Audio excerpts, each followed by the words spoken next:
Hi friends, today let us see the summary of the whole unit Human Relations. Unit 3 Human Relations. A reading The Journey, B reading Another Woman, C reading The Never Never Nest. What is human relations? Human relation is a connection between two or more people. For example, between parents and children, siblings, friends, colleagues, etc.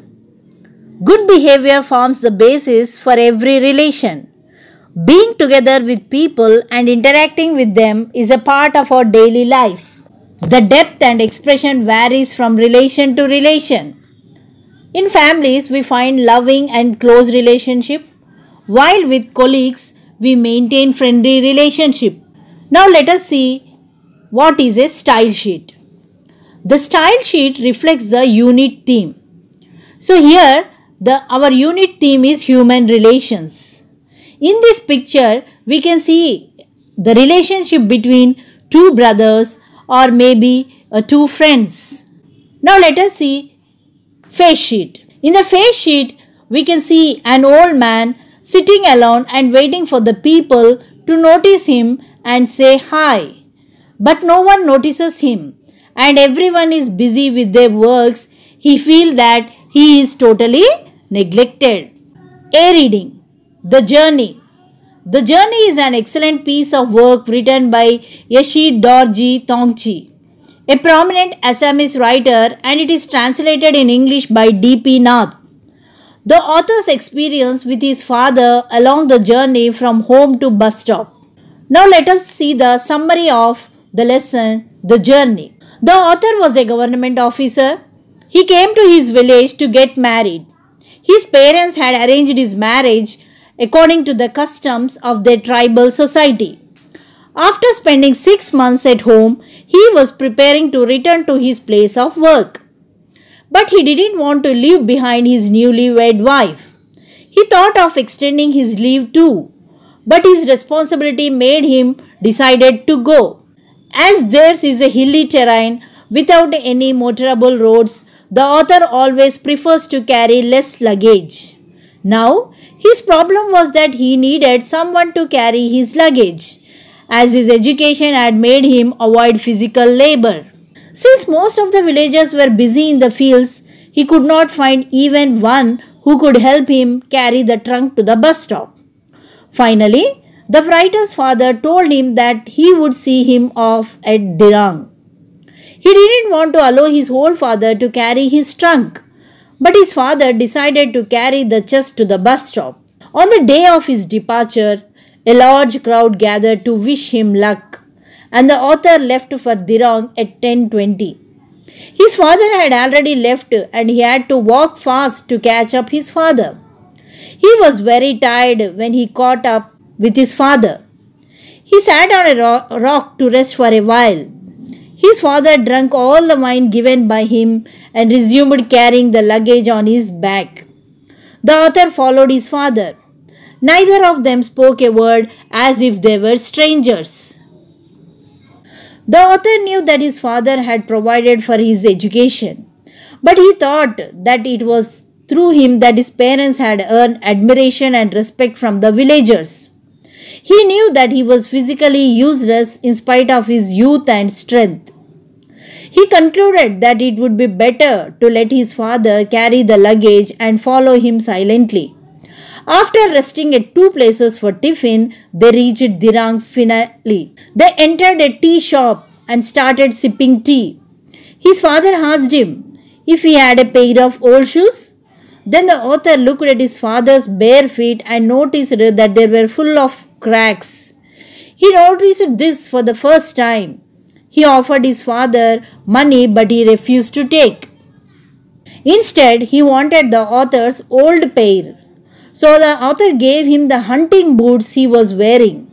His father filled with satisfaction when he saw the author taking out his pair of leather shoes from the trunk. His father wanted to say something to him, but the bus started moving. Finally, the author realized that both their ways were different. His way was a luxurious one, while his father's was a difficult one. Be reading Another Woman. The poem is about the domestic violence happening against women all over India. Miss Imtiaz Darkar is the poet of the poem Another Woman. She is ranked on par with some famous women poets of India such as Kamala Das, Sujata Bhatt and Tara Patel. Now let us see the summary of the poem Another Woman. She buys methi for the daily purpose of the kitchen.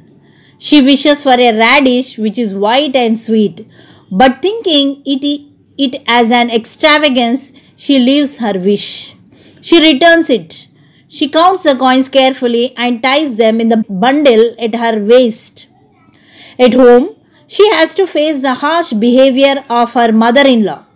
She handles the methi with care and chops them and other vegetables with care and make curry. At the time of this, she tries to protect herself from the heat.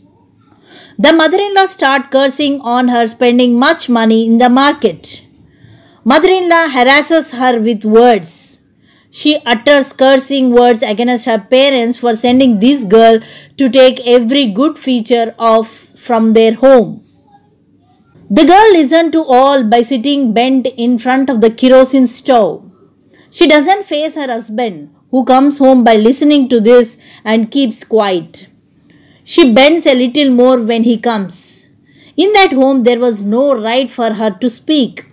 She quarreled with the curry which was being cooked in the pot since she had no other option to resist.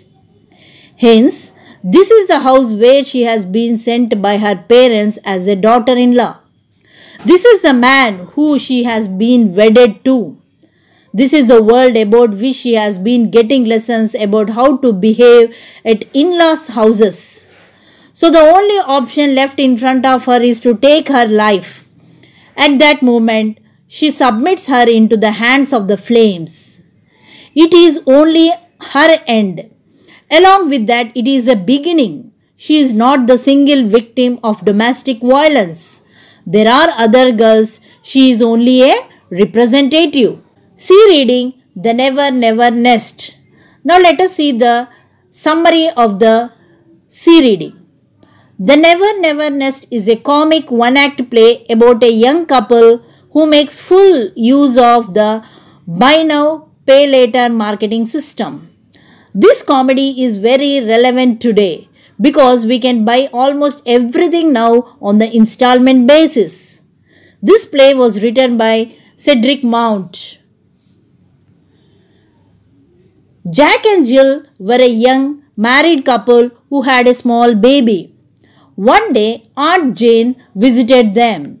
She was surprised to find that even though Jack's salary was not high, they lived in a beautiful home with all comforts, such as a radio, a car, and a refrigerator.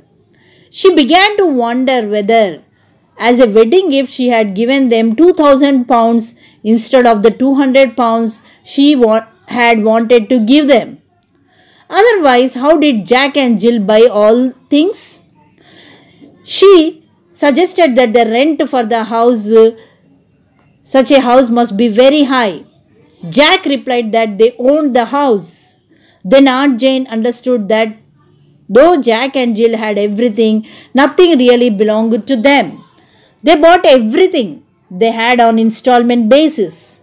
Only a steering wheel of the car, a wheel, and 2 cylinders had been paid for, and only one leg of the sofa that Aunt Jane sat on belonged to them. The total amount to be paid towards installments per week came to more than £7. Jack was earning only £6 a week. Jill was a housewife. When Aunt Jane asked how he could pay £7 a week when he was earning only £6, Jack said that they could take a loan. Aunt Jane was shocked at the way Jack and Jill ran their family. Before she left, she gave £10 to Jill and told them to make at least one article completely theirs using that money. While Jack went with Aunt Jane to the bus stop, Jill sent the money to Dr. Martin, Jack came back and said that he wanted to pay 2 months' installments on the car using that money.